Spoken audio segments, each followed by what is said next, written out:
Yeah, so this is kind of a strange talk because I've actually not been super active in.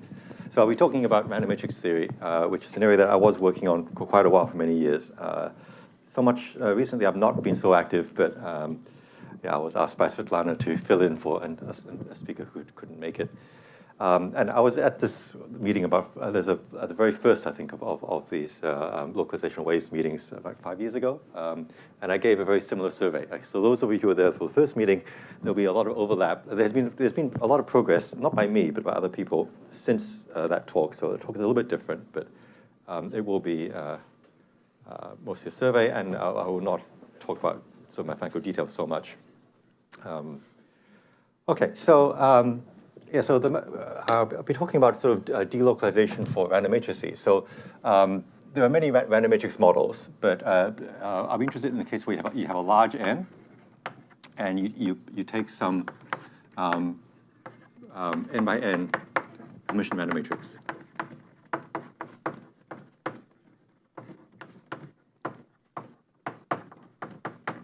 And there are many, many models of what a random matrix might be. Okay, so for example, it might be a GUE random matrix,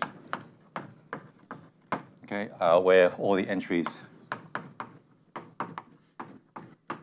of H are Gaussian, independent Gaussians.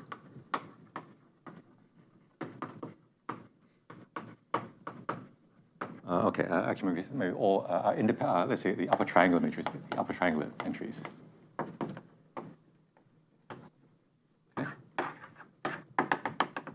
And then once you Hermitian, that fixes the lower entries. And the Gaussians have a specific variance profile. So for example, for GUE, we normally normalize so that the entries above the diagonal are complex Gaussians of variance 1, and on the real diagonal, they are real Gaussians of variance 2.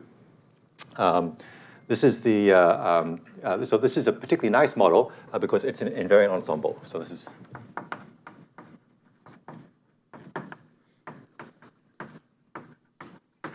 This particular, with that specific choice of variances, it has the property that if you conjugate this random matrix by any unitary matrix, you get exactly the same ensemble. That's what you started with.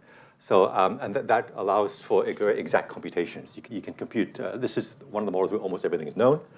Okay, of course you have like Anderson-type models where you have a discrete Laplacian with some random potential, so some random diagonal, and then maybe say -1s here. Okay, so you can have Anderson models, which so the matrix itself is very localized, or you can have intermediate things like band matrix models, for instance, where maybe there's an n by n matrix and there's some width w between 1 and n. And the entries are random. Here, maybe say random Gaussians here, but still Hermitian, and then maybe 0 outside here. Okay, so you have band matrix models. Okay, and then many other things. There's Erdős-Renyi graphs. You can take random graphs and take the instance graph of a random Erdős-Renyi graph or a random regular graph. Okay, so there's many, many models. And for each of these models, you can talk about eigenvalues. So the eigenvalues are real, and you can order them, let's say in decreasing order. These are real numbers, and then there's also eigenvectors. So you can also talk about there's some orthonormal system of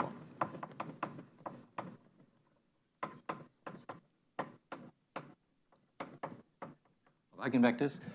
Usually, the entries will be the eigenvalues will be distinct. There are some combinatorial models where maybe if, like a random sign matrix where the entries are plus or minus 1, where you may occasionally get repeated eigenvalues, but usually that doesn't happen, although proving that actually sometimes is non-trivial. And so that means that the eigenvalues, the eigenvectors become more or less unique, except maybe you can rotate an individual eigenvector by a phase. But other than that, they're pretty much unique. And the general question is how do these behave? Okay, so what is the behavior? Okay, so if you have a random matrix, these are all random variables. They're all coupled together in various ways. So often in these simple models, the entries of a matrix are independent, at least if you restrict to the upper triangular part of the matrix. But the eigenvalues and eigenvectors are very coupled because the eigenvalues and eigenvectors are very nonlinear functions of the entries. So it's not very obvious what these guys do.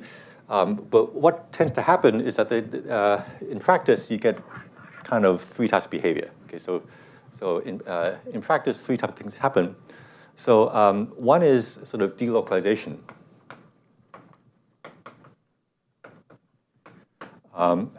This is like this is something that happens with GUE in particular. So it's sort of GUE-like behavior.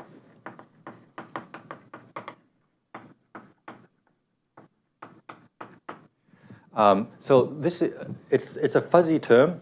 There is no single definition of delocalization, but it means various things. So it means of the eigenvectors very spread out. So for example, if I take a single eigenvector and I write it in coordinates, okay, so I'm normalizing it to be orthonormal.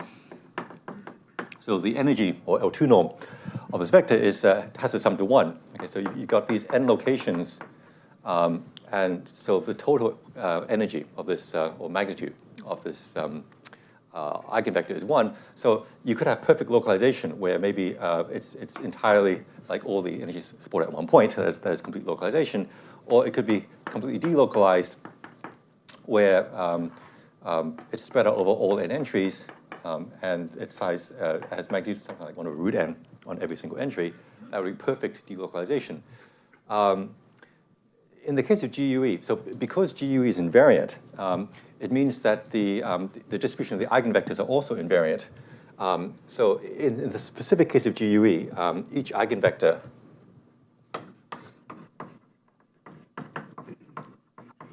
each VI has to be uniformly distributed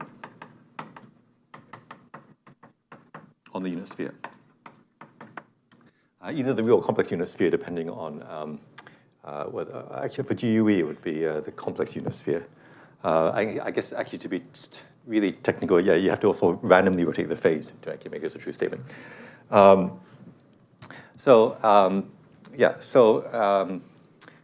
then the standard results about what random elements of the unit sphere look like. They're basically random Gaussian vectors normalized to have norm 1. And so in that case, what you can show is that, with really high probability. Oh yeah, so when I say what is the behavior, I always mean what is the behavior 99% of the time. Okay, so there's always going to be like this exceptional event where, Maxwell's demon comes in and like all the random matrix is actually not very random. Okay, so occasionally something very, there'll be outliers. But what is the generic behavior? So generically, what will happen is that each entry would actually behave like a Gaussian, and so each VI is like a chi-squared or chi distribution. Okay, and it would basically be each entry with size 1 root n, maybe up to a log factor. Okay, so maybe you lose some log factor, but up to lower order terms, you expect every entry to a size about 1 over root n. Okay. Because of the invariance. And so one way to define delocalization is maybe you can ask for maybe the soup that all these coefficients are bound by, say, n to the minus 1/2 plus epsilon. And so this is one common definition of delocalization. So it's not the only one. We do other things. For example, one scenario that you might want to prevent is you could have a scenario where maybe the eigenvectors are supported on just half of the entries. So maybe there's a subset of size n over 2, where on this set, the eigenvectors have size about 2 over root n, root 2 over n, and over here they have magnitude 0. That is compatible. So if you just define delocalization to be a uniform bound on this soup of the coefficients, this eigenvector is delocalized in that sense. But this is not, for example, a random vector on the unit sphere would almost never behave like this. And so this we also would like to prevent sometimes. Okay, so there's a variant of this statement, which we call no gaps delocalization.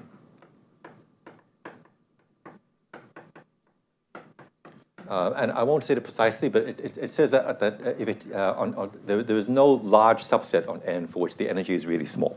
That if you take, say, half or 1% of the entries, every positive density fraction of the entries must contain a positive density fraction of the energy. Okay, so there's sort of statements like this which we can also prove in various cases. Yes? Are those subsets inactive? No, okay, not necessarily. Okay, yeah, so the type of things we can prove is that we can show actually that somehow that there are no large sets connected or disconnected for which the energy is really small. It's like saying that the level sets, you know, the places where the eigenvector is less than some threshold, less than epsilon, is only a small fraction of the entries. You only consider found Yeah. There are other notions which do take that into account. I'll save them shortly. You can also ask whether the Vij's behave like Gaussians.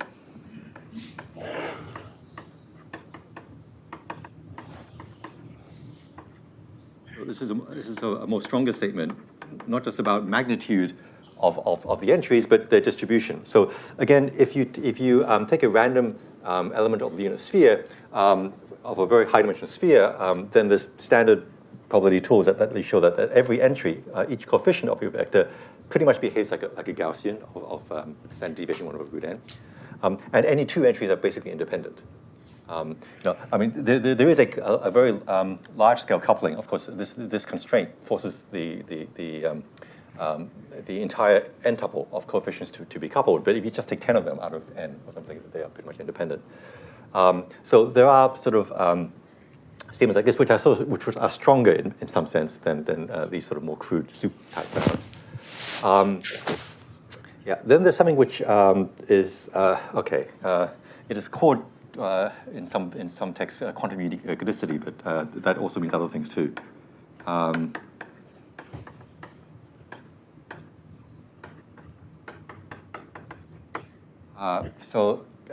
There are statements which are roughly of this form. You take these n entries and you divide them into blocks of some intermediate length L. So if you have quantum unique ergodicity at some scale L, what that means is that if you look at how much energy there is, like take a block like this, and you look at how much energy there is of this eigenvector just in this block, you'd expect that to be proportional. So if it was really randomly distributed in space somehow, you'd expect that the portion of the energy in the block should be just the fraction, as L over n. To go capital N or little n, little n. Okay. So every block should carry about an equal amount of energy, which is similar in spirit to there's no gaps, but here I'm really taking the connected intervals and not the. This is sort of like saying that there's the spatial distribution of the eigenvalues. If you blur at scale n, looks uniform. What tends to happen is that there are some models for which, then I'll say one last thing. Okay, so another thing which is very related to delocalization, although it sounds very different, is that eigenvalues repel each other.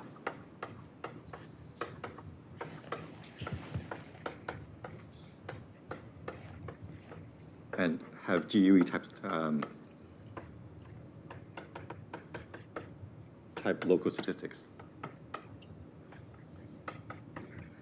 So it's not immediately obvious why delocalization of eigenfunctions is related to eigenvalue repulsion. I might talk about that a little bit later, but yeah. So in all the models that exhibit these sort of delocalization phenomena, it is also the case that you see numerically that eigenvalues really don't like being close to each other. Like if you take adjacent eigenvalues and you ask how likely is it that they're less than some threshold, epsilon, it tends to be proportional to some power of epsilon, like epsilon cubed is very typical. The event of two eigenvalues being very, very close to each other is quite rare. So the eigenvalues tend to repel each other. So that's one thing that can happen. And so basically, what we see in practice is that models that are very dense, okay, like GUE, or Erdős-Rényi graphs, very dense or at least very expander-like. So they can be sparse, but as long as they're sort of, any 2 points can be connected fairly quickly by using the matrix. Like if you raise a matrix to a small power, it actually fills up the entire square. Then you tend to get delocalization. But if your matrix is very localized, like a band matrix, where this matrix only connects together vertices at a distance w apart, and even if you raise it to a small power, like 10 or something, it still only connects things that are 10 w apart. Then you don't necessarily get delocalization. So then this is also opposite regime of localization, where like everything happens in reverse. So the eigenvectors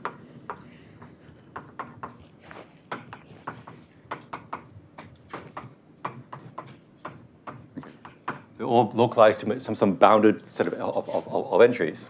So for every eigenvector, there'll be just some sort of bounded set where the eigenvectors look like that. And the eigenvalues, okay, behave like a Poisson process.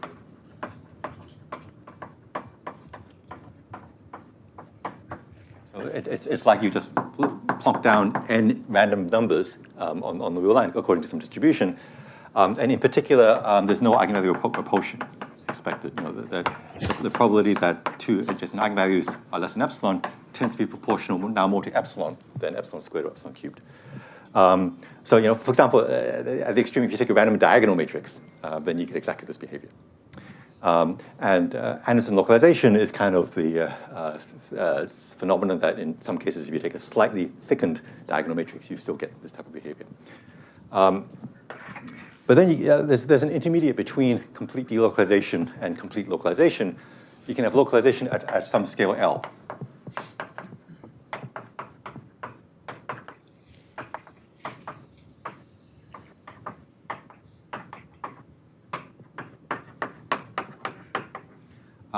And so, again, I won't give precise definitions, but so now eigenvectors will be concentrated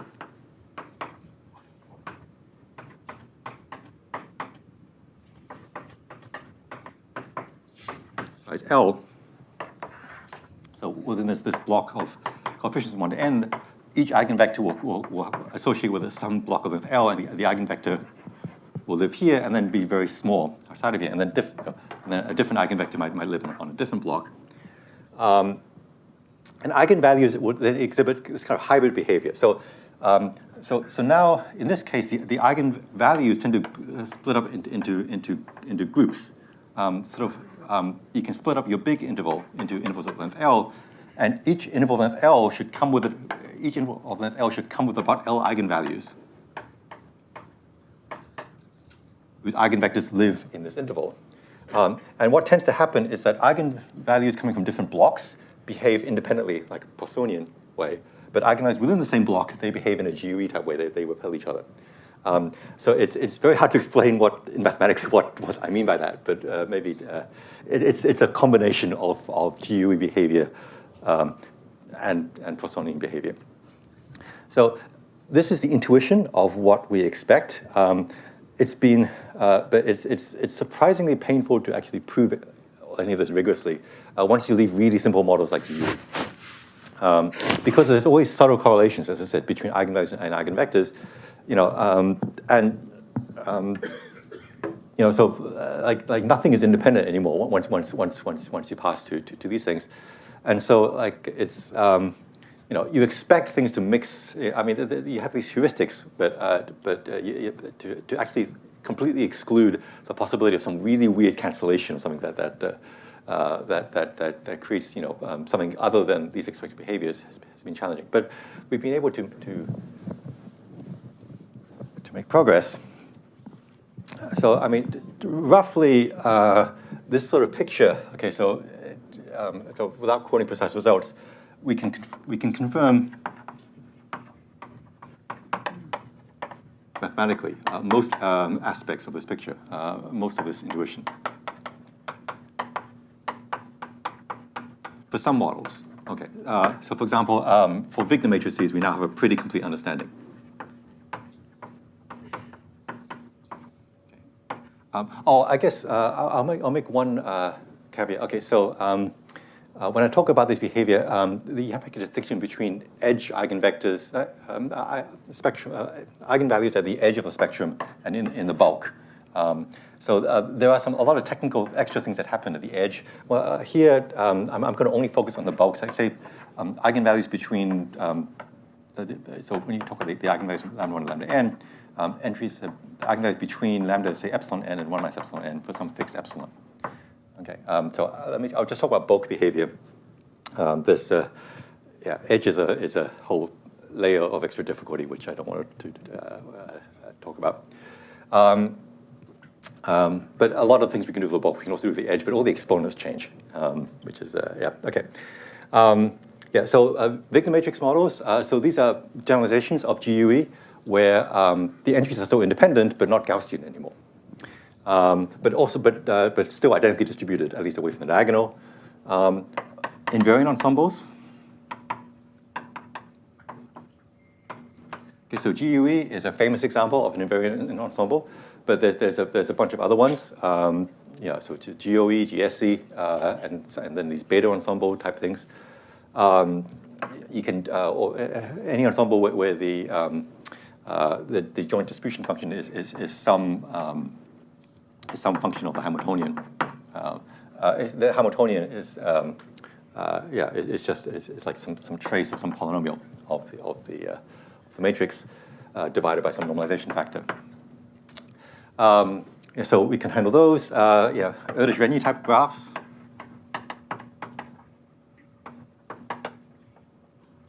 Okay, so these are random graphs where you take n vertices and you pick some probability p somewhere between 1 and 1 over n. Okay, but you need some safety margin here. Let's say log n or something. Okay, and you connect two vertices if the,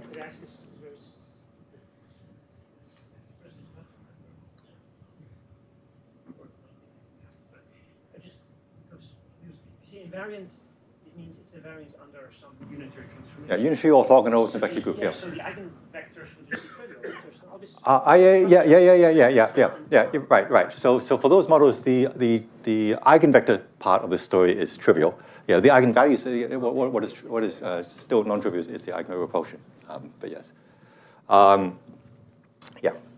Erdős-Renyi models where you connect edges by with some probability p and they're all independent. That's very much like a Wigner model, actually. And so the type of machinery that handles Wigner models, you take the adjacency matrix of that. They can also handle Erdős-Renyi models. The random regular graphs.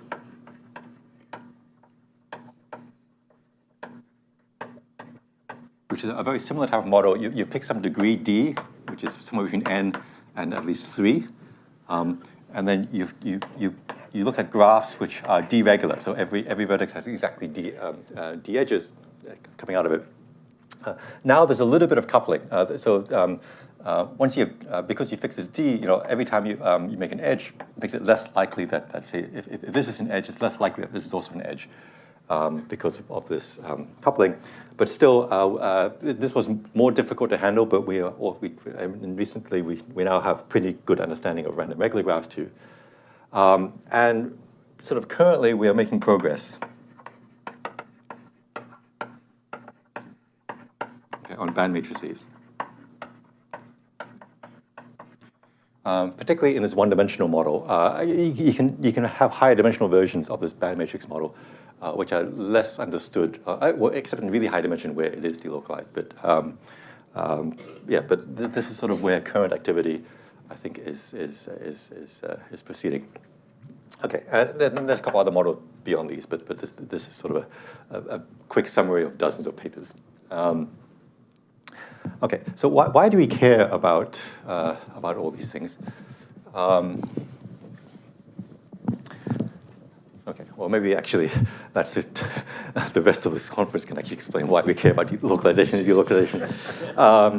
but as a mathematician, so there's various reasons. Okay, so yeah, well, first of all, okay, understanding eigenvalues and eigenvectors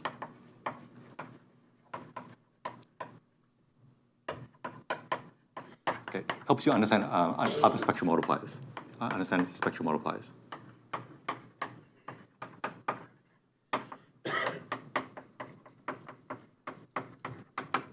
Okay, so once you have a Hermitian matrix H, it's very natural to do other things, to consider other things related to H. You know, maybe it's inverse, or more generally, it's resolvents. You subtract some complex number Z and take an inverse. Maybe you want to solve a heat equation involving H, and then you're interested in exponentials like this, or maybe a Schrodinger equation, okay, or a wave equation.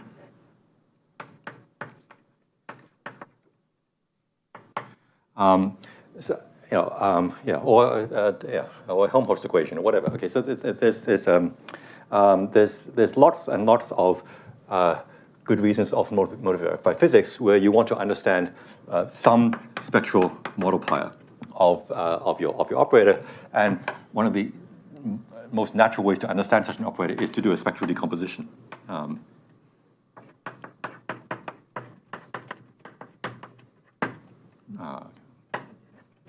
Actually, well, how am I going to know? Whatever. Okay, whichever way makes sense. Okay.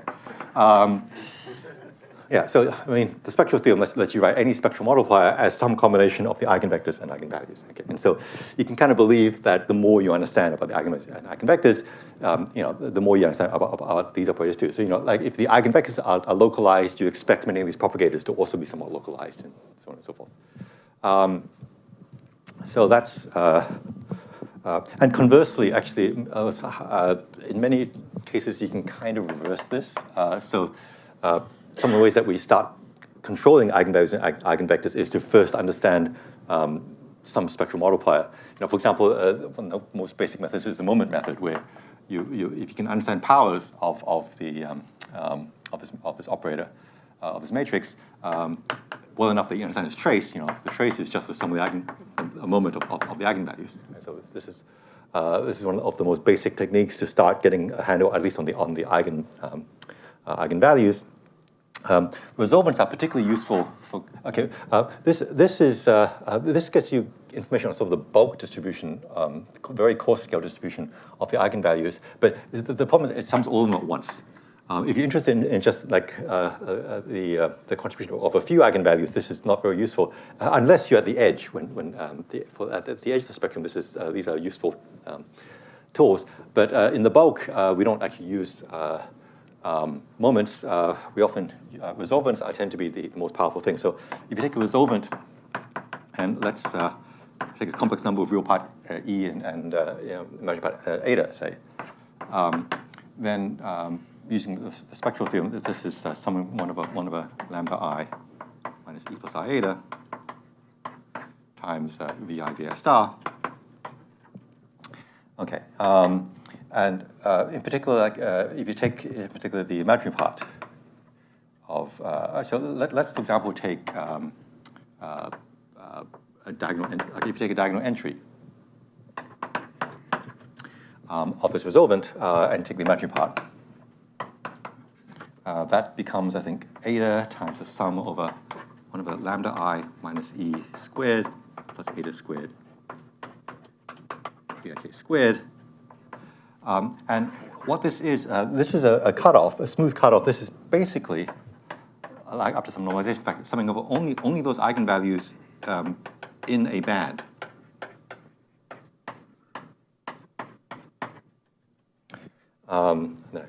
It's roughly speaking like this. So what this particular statistic does is that you pick some energy and you pick some scale eta, and so this particular quantity sort of counts what the total the jth coefficient of all the eigenvectors whose spectrum lies in this little interval within eta of E. And so this is basically seeing how much delocalization is present. It measures the amount of localization or delocalization at location J aggregated over eigenvalues in a certain scale. And the scale depends on this eta. So in the spectral plane, the closer your spectral parameter gets to the real axis, the smaller eta gets, and the higher resolution you get. So like if, for example, you can push eta all the way down to the size of a single eigenvalue spacing, then you can start basically seeing individual eigenvectors. But for eta very large, this type of quantity only controls very averaged information about the eigenvalue. So it turns out that the resolvents are particularly well suited for tuning. You know, if you want to understand fine scale, medium scale, coarse scale information about eigenvalues, you basically want to talk to the resolvents and see what information they give you. And particularly the smaller eta gets, the finer information you get. So you want to understand these resolvents for eta as small as possible in order to get the most information. So most of the mathematical understanding of these subjects comes from actually understanding resolvents. But then once you get that, you can then go back and you can get all the other spectral multiplier information as well.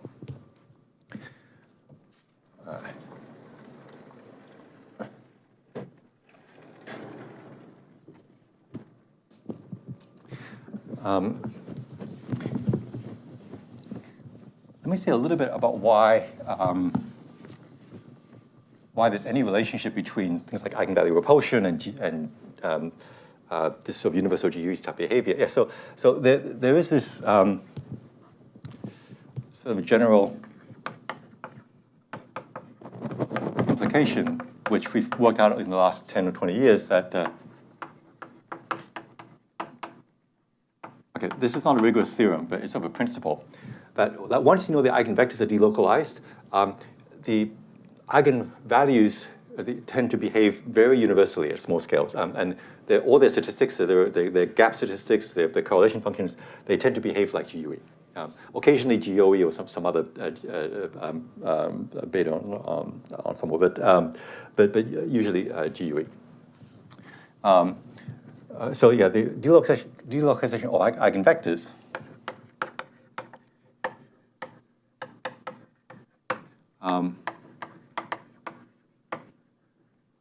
tends to imply universal behavior of eigenvalues. Yeah, so even if you don't care about eigenvectors, you only care about eigenvalues, you still, the route to proving universality results for eigenvalue distributions has been through first understanding the eigenvectors. The actual mechanism is quite complicated, but maybe a very simple demonstration of what's going on is that if your matrix, if you take the jth entry of a matrix and you call it HJ, and you look at the ith eigenvalue of H, this is some nonlinear function of all the entries, you know, and rather complicated, but you can take its derivative. If you just vary this entry and nothing else, it will change the eigenvalue in some way, and you can ask, what is the rate of change? And there's a formula called the Hadamard variation formula, and it turns out that it's very simple. It turns out that the variation of the ith eigenvalue with respect to the jth entry is the norm square of the jth coefficient of the ith eigenvalue. Okay. This is a nice little exercise. It comes from the spectral theorem. Okay, if you haven't seen it before, it's a cute little thing. So what this means is that if you have delocalization, so that means that all these numbers are small. And what that means is that each entry has a very little influence on the on each eigenvalue, which is in complete contrast to the diagonal case. Okay, so the diagonal matrices are completely localized, and the eigenvalues are precisely the diagonal entry. So in the diagonal case, each diagonal entry influences exactly one eigenvalue with 100% correlation, and then all the other eigenvalues have no correlation. But in the delocalized case, it's the opposite. Each entry has only a minute influence on each eigenvalue. And that's kind of a setup for a central limit theorem type thing to occur. Okay, so like, you know, the philosophy of the lesson from the central limit theorem is that if you have lots of independent random variables and each one has only a small influence on some final statistic, okay, if it's a linear statistic, then you get a Gaussian behavior. But even if it's a nonlinear statistic, if each individual input has very little influence, you expect some sort of universal limit. Maybe not Gaussian, but something universal. So this is sort of, and in particular, I mean, it's not obvious at all, but this is what leads to the distribution of the eigenvalues having a universal limit, not so much Gaussian behavior, okay, but yeah, it's this GUE ensemble behavior, or some other invariant ensembles. But yeah, basically, it means that there's the eigenvalues are very stable with respect to perturbations. So for example, if you have a Wigner matrix where all the entries are plus or minus 1, so like what's called a Bernoulli Wigner matrix, that's a very different ensemble from a Gaussian random matrix. One is discrete, one is continuous. But like you can show that they have pretty much the same eigenvalue distribution because you can swap, you can take each Gaussian, each Bernoulli random variable and just replace it with a Gaussian. And because of formulas like this, you can show that the distribution of the eigenvalues doesn't change very much every time you do one of these changes, these swaps. And then it turns out that in fact, it's so stable that you can actually swap every single one of these entries from a Bernoulli to a Gaussian, and you can show that the eigenvalues stay almost the same. Yes? So I see how this gets you from, if you have localized eigenvectors, then I see why you get Poisson eigenvalues, but yeah. How does this argument explain repulsion of lambda I plus 1 from I? Yeah, very indirectly so far. Yeah, so what it does show more directly is universality. That's what I was explaining just now. That if you have two different models that are delocalized, they tend to have the same statistics because swapping one for the other, it has very little influence. And then we have this one direct calculation that for the specific GUE model, there's repulsion. Therefore, by combining those two facts, other models have repulsion. Now, it's not satisfactory. I would like a direct understanding of why repulsion occurs. So this is sort of one weird deficiency in our current mathematical understanding is that we are still reliant on the magic identities of invariant ensembles. It's the one model where we can actually compute things directly, and then everybody else we reduce to that model. It works, but yes, I would like a more conceptual explanation.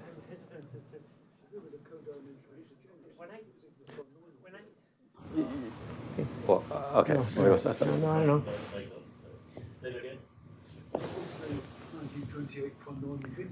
About the codimension degeneracies. If you imagine a huge space and you pass by, say, one dimension, you'll miss the eigenvalues. Right. You'll miss the degeneracies. And from the fact that they're hypercones, the behavior of the degenerate, you can calculate the exponent for different symmetries. Right. Yes. So that's the intuition. That's the intuition. Yes. The space of repeated eigenvalues has codimension 3 in emission matrices. Exactly. And so that means that for any continuous model, matrix model, that you do expect an epsilon cubed type repulsion.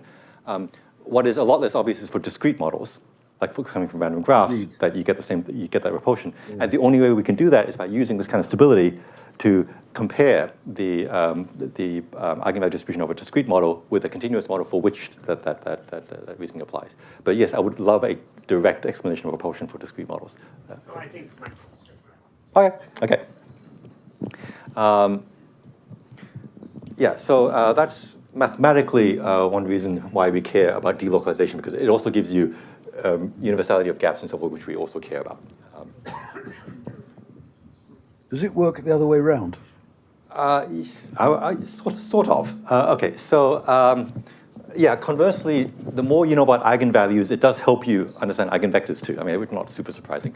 But let me give you one example of that. Yeah, so, okay, suppose you want to understand the final entry of an eigenvector.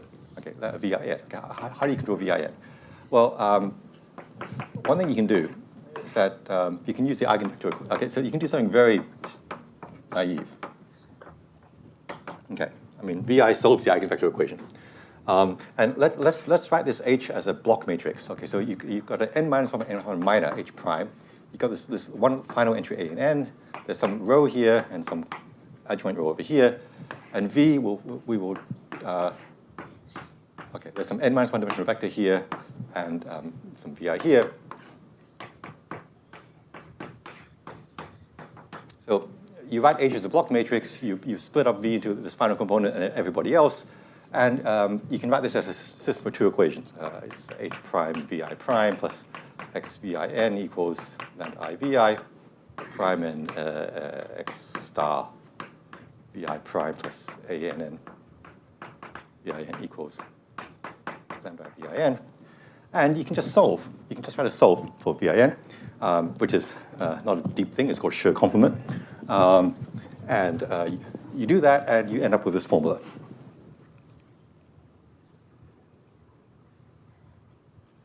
Okay, so it turns out that you can get a formula for the square of the final entry. It turns out to be 1 over 1 plus the matrix H prime minus lambda I, this resolvent type thing, or Helmholtz type object, applied to X, and then this norm squared.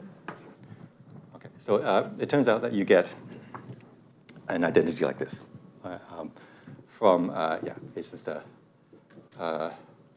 from solving these equations. Okay, so what this means is that if you want to prove delocalization, if you want to make this guy small, you need this denominator to be large. So you need this matrix applied to this vector to give you something large. Now, in many of these models, like these Wigner models and so forth, this vector and this matrix are independent. So that's really good for mathematical calculation. These are independent. There's a random matrix applied to a random vector.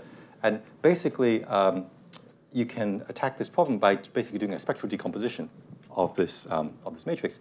And if you understand the eigenvalues, and to some extent the eigenvectors, but mostly the eigenvalues of this matrix, you can understand the behavior of, so the eigenvalues of a matrix pretty much determine what it does to a random vector. It's like if you think of X as sort of distributed on some like ball or something, right? This matrix will turn it into some ellipsoid, depending on the eigenvalues of this matrix. So, and the eigenvalues of this matrix, so they're basically the eigenvalues of H prime minus the eigenvalue you care about, lambda I. So your original matrix has some eigenvalues. This minor, by the Cauchy interlacing theorem, will have eigenvalues that are interlaced between the eigenvalues here.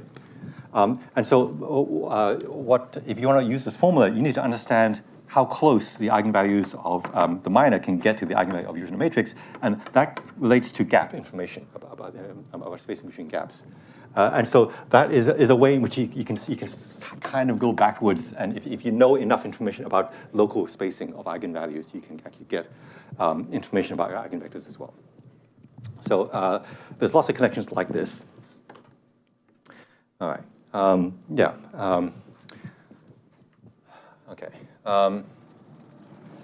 So they've been particularly useful in demonstrating universality, as I said. I told you that one way to get universality is just swap the entries one by one. Another very powerful technique is to use what's called Dyson-Brownian motion, where you basically add Gaussian noise to each of the entries, and you rescale to keep the variance fixed. So that's what's called the Ornstein-Uhlenbeck process. And so that lets you sort of stochastically deform any matrix into eventually a GUE, sort of a natural flow. And you can also show that the flow relaxes to a certain that the GUE is this equilibrium state for this flow, and it's quite a mixing flow, like very stable, if you have delocalization because of these sort of identities.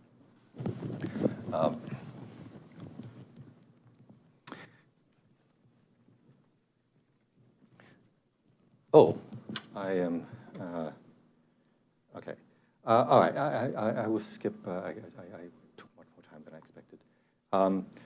Let me just give you one. For band matrices, which is what I wanted to. Okay, so for band matrices, where there's a width between 1 and n, there's this heuristic coming from the work of Thouless that predicts localization.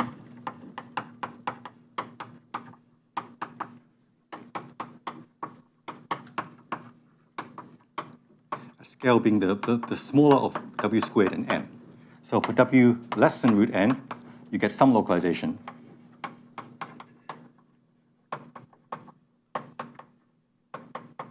Okay, but for W bigger than root n, it's predicted that it's completely delocalized.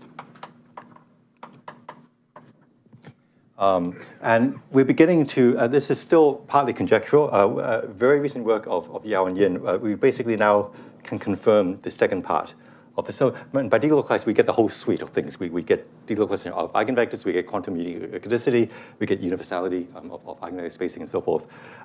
The complementary regime is still a bit mysterious. The methods are quite advanced. So the first progress on this range, well, there was previous work where you can get like W bigger than 3/4 and so forth, but the first work that got to root n, and they could control some things, they could control what's called the two-point correlation function, was by Shishibina and Shishibina. So they used supersymmetric integration. So if you had a Gaussian band matrix, it turns out that it's still enough Gaussian structure that you can actually compute things in terms of nasty supersymmetric integrals, and somehow they were able to compute those, not easily, but they could do it. The most recent work, they used something called the G-loop equation. So these resolvents, they're also known as Green's functions. You can look at various combinations of these Green functions. Polynomial combinations of these Green functions take traces, take restricted blocks, and you get all these weird statistics, and they obey this hierarchy of equations. Some of you may know of the BBGKY hierarchy for various endpoint correlation equations. It's something like that. Yeah, yes?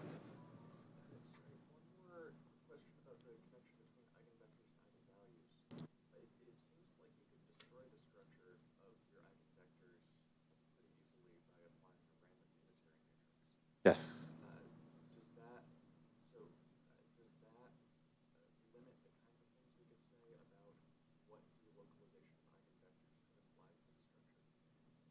Right, yes. Not quite sure I understand your question. I mean, most of the models, only a very small fraction of the models we have are invariant under unitary transformations.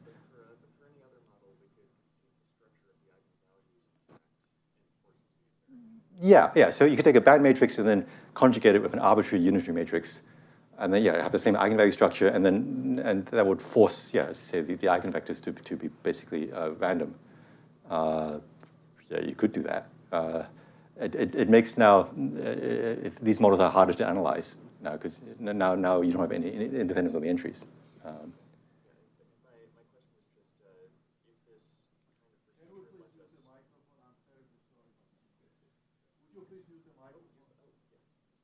I forgot about the mic. Sorry, I think my question was just, if we can force our eigenvectors to be delocalized using this kind of technique, does that limit the kinds of things we could take away from delocalization of eigenvectors to understand the structure of eigenvalues? Because now we could have totally arbitrary structures of eigenvalues. I feel like it's too much of a trade-off. Yeah, I mean, so randomly conjugating the matrix will give you a perfect understanding of the eigenvectors. They're now completely random, but you've destroyed all the information about the entries. And so there's sort of not much further you can take. I'm not quite sure how you can use that model for. Localization is basis dependent. Yeah. Since any matrix, if it diagonalizes, is localized in that particular basis. Right. Yeah. It's only the eigenvalues are the only invariant of the conjugation. Yeah. So no, it is very much dependent on the precise spatial distribution of your matrix. So basically, people the approach has to be to set up versions of the BBGKY hierarchy for various correlations, and then you have to truncate it and renormalize it, and it's a lot of work. I was going to explain why this W squared n, where this comes from. Okay, I don't have time to do the full calculation anymore, but it basically it follows from various expansions you can make of this. So basically, if you can understand how localized each of these resolvents are, by using this type of equation, you can conclude some information about how localized the eigenvalues are.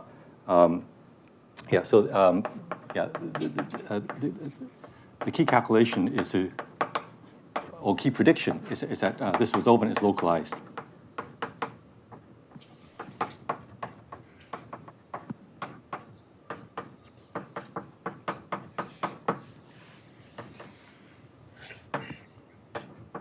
That if you localize at a certain scale, if you take a resolvent at some distance eta from the origin, you can localize it at a scale which gets worse and worse as eta approaches the 0, and until at some point it saturates out and it's just not localized at all.